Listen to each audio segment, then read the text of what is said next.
In this video, I'll be reviewing the Ultimate Asset Organizer add-on for materials. So this is a really great add-on for bulk adding texture materials as assets in Blender's asset browser so that you don't have to set them up manually. And so this add-on can really save you so much time. Because if you're like me, then you probably have a big folder on your computer of lots of different textures and materials that you've collected over many years.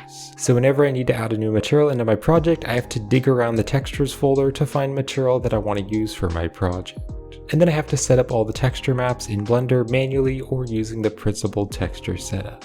Well, this add-on, Ultimate Asset Organizer, massively speeds up your workflow by automatically setting up all your texture maps as assets in Blender's asset browser as materials. And so this way you can just open up the asset browser in any of your projects and you can quickly look through all of your texture materials. So the add-on creator contacted me and asked me if I wanted to try out this add-on, so thank you so much for sending this over to review. And if you'd like to purchase the add-on, then if you use my affiliate link in the description, then I will earn a small commission, but I only recommend content to my audience which I really stand behind. And the same add-on creator has also created a similar add-on for models, so if you want to check that out, the link is in the description. So once you've downloaded the add-on zip file in a new scene in Blender, you can just drag the add-on right here into Blender and let go, and then click on OK, and then you can click on Edit, and you can go to the Preferences, and if you search for Asset on the Add-ons tab, you can see here it is, the Ultimate Asset Organizer Materials, and then you can also save the preferences so it's always turned on in your future projects. So to access the add-on, you just want to hit the N key to open up the side panel, and you want to scroll all the way down here to the UAO material.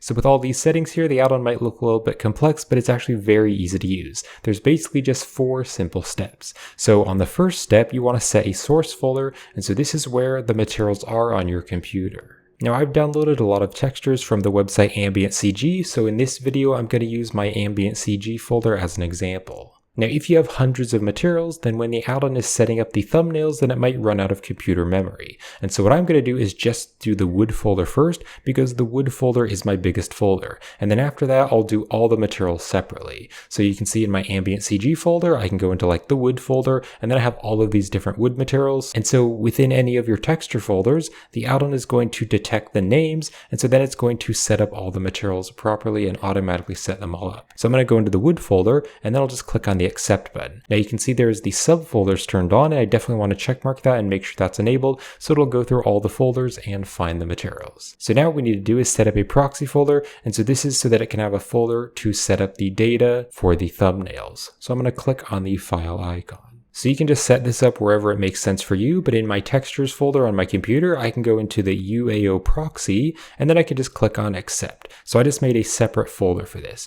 So I'll click on accept.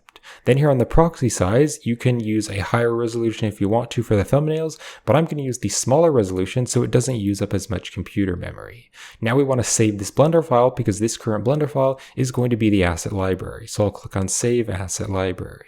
And you can save this wherever you want, wherever it makes sense on your computer. I'm going to save it inside that proxy folder, and then I'll just click on Save File. So that's the first step. So the second step is creating the materials. So I'll just click on this button, and you can see it created 35 materials. And so that's all the materials in my wood texture folder. So if I click over here to the material properties and then click on the dropdown, you can see it's now added all of these as materials. So the third step is to create the asset library. So I'll just click on this button, and it might take a moment if you have like hundreds of materials, but you can see for me it did it really quickly. So what I can do is click and drag here to split the window, and then if I click here to change the editor type, I'm going to change this to the asset browser. And then instead of the all libraries, I'm going to change this to current file. And you can see there are all my wood textures. Now it hasn't set up the thumbnails yet, so the last step is to set up the thumbnails. So what I'm just going to do is click on the Generate Asset Previews. And so you can see there's a loading bar, and it's going to go through and set up all the thumbnails. And you can see it's also going to show you like a performance setting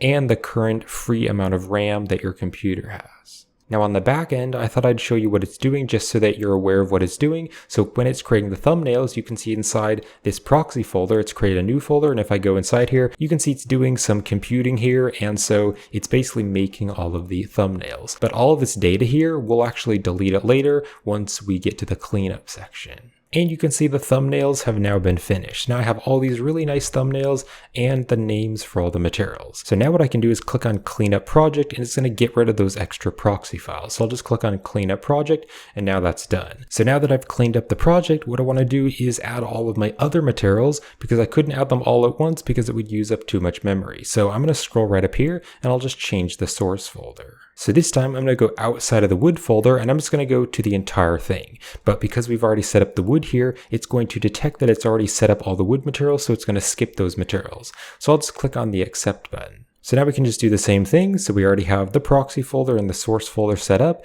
with all of my materials from Ambient CG. So I'll just click on create materials. And so this time it's going to take a little bit longer, and it's finished. And you can see there it's created 200 materials. So if I click here on the drop down, you can see it's also added all those other materials like the concrete and the brick and the fabric. So now we can click on create asset library. So now you can see if I scroll down here, as well as having the wood textures, it's also added in all of my other materials. And then the last step here is the generate asset previews, so I'll do that now. So now what I want to do is just set this up as an asset library in Blender so I can use it in any of my projects.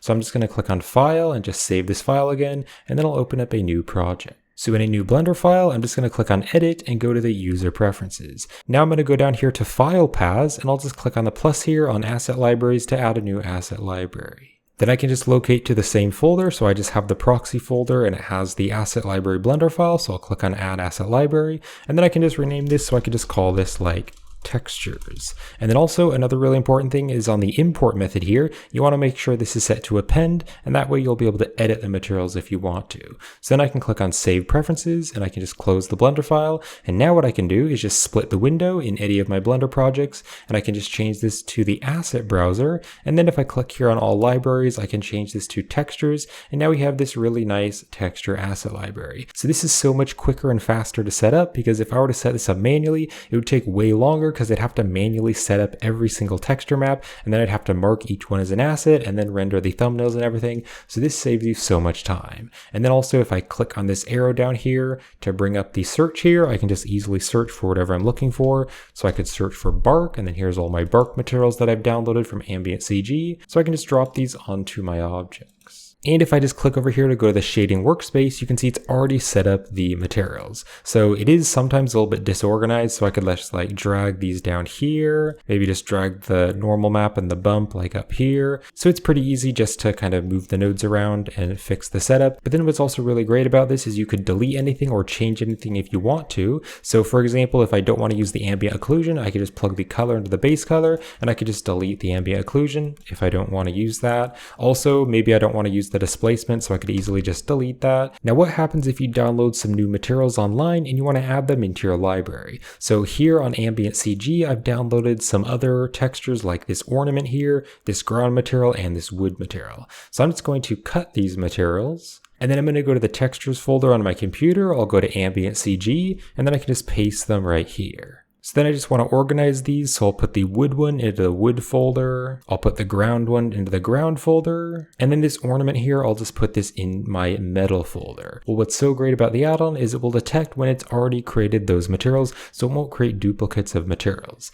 So I can go back here to the asset library file. So this is the file in that proxy folder that I created with all of the assets. So then right here in the source folder, I can just click on this folder, and I'm just going to make sure I'm in the Ambient CG folder, and so that way it'll look through all of the folders, and I'll click on the accept button. So now what I can do is just click on create materials, and you can see right down here it says success created 3 of 3 materials, because again I just added 3 new materials, so it recognized that I already had the other materials set up, so it just added the 3 new materials. So then I can click on create asset library, and then if I just scroll through here, the materials should be here. So like there's the wood one, and the other ones are here as well. So then I can just click on the generate asset previews. And then it's finished, and you can clean up the project, so just click on that button. And if I just scroll right down here, there is the new wood material that is added, and it's also added those other 2 materials. It's also added the ornament material. So if I search for ornament, there we go, there's the tree ornament material. So I can highly recommend this add-on. It's very easy to use and it'll save you so much time